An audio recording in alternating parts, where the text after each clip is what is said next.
बाबू कभी भारत सरकार में गृह मंत्री नहीं रहे। नीतीश बाबू जिस बात की चर्चा कर रहे थे, स्पोर्ट्स पर बोल रहे थे, नीतीश बाबू जो काम किए थे रेल मंत्री के रूप में, उसी को वो गृह मंत्री के रूप में पेश कर रहे थे। उनको अब ये भी ख्याल नहीं है कि किस विभाग के मंत्री ये साहब।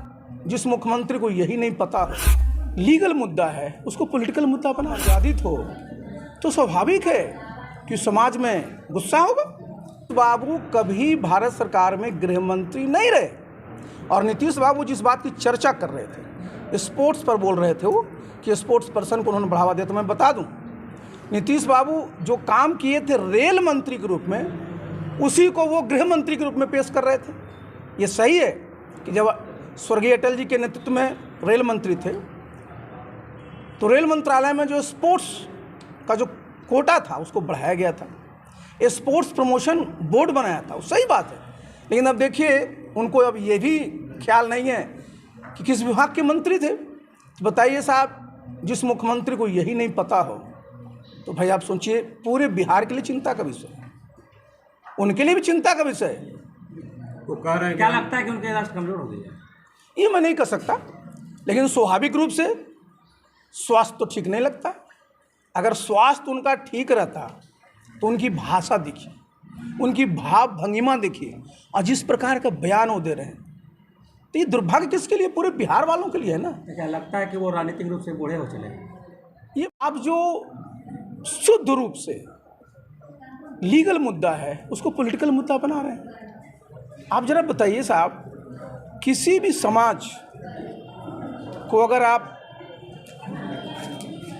इस प्रकार की भाषा संबोधित करिएगा कि वो अमर्यादित हो तो स्वाभाविक है कि समाज में गुस्सा होगा। और हमेशा ध्यान रखना चाहिए कि भारतवर्ष एक लोकतंत्र है और यहाँ विभिन्न जातियों, विभिन्न धर्मों, विभिन्न संप्रदायों के लोग रहते हैं और सबको मिलकर चलना होता है और सबको एक दूसरे के प्रति सम्मान होना चाहिए। अगर एक किसी जाति विशेष को आप कहिएगा, कुछ उपमा दे दीजिएगा, ये लोकतंत्र के लिए ठीक नहीं है। और वो भी आप जान रहे हैं, पूरे का पूरा जो हमारा जो अन्य पिछड़ा वर्ग आयोग हो, अन्य पिछड़ा वर्ग है, उस समाज को अगर आप इस तरह की बात करिएगा तो ठीक नहीं। आपको तो देखना क्या है जी, आपने कोई बात कही, कोर्ट में वो मामला गया, कोर्ट में आपके पास ऑप्शन था माफ़ी मांगने का, आपने नहीं मांगा, कोर्ट ने आपको सजा सुनाई। आपके पास ऑप्शन बहुत लिमिटेड है, आप लीगल रास्ता ढूंढिए। लेकिन अब चल दिए हैं पॉलिटिकल रास्ते पर। तो देखिए, पॉलिटिकल लड़ाई तो हिंदुस्तान में चलती रहती है और चलते रहेगी। लेकिन एक बात ज़रूर है कि किसी भी व्यक्ति को, किसी भी समाज के प्रति इस प्रकार के शब्दों का प्रयोग नहीं करना चाहिए। प्रेम ले रहा है यार,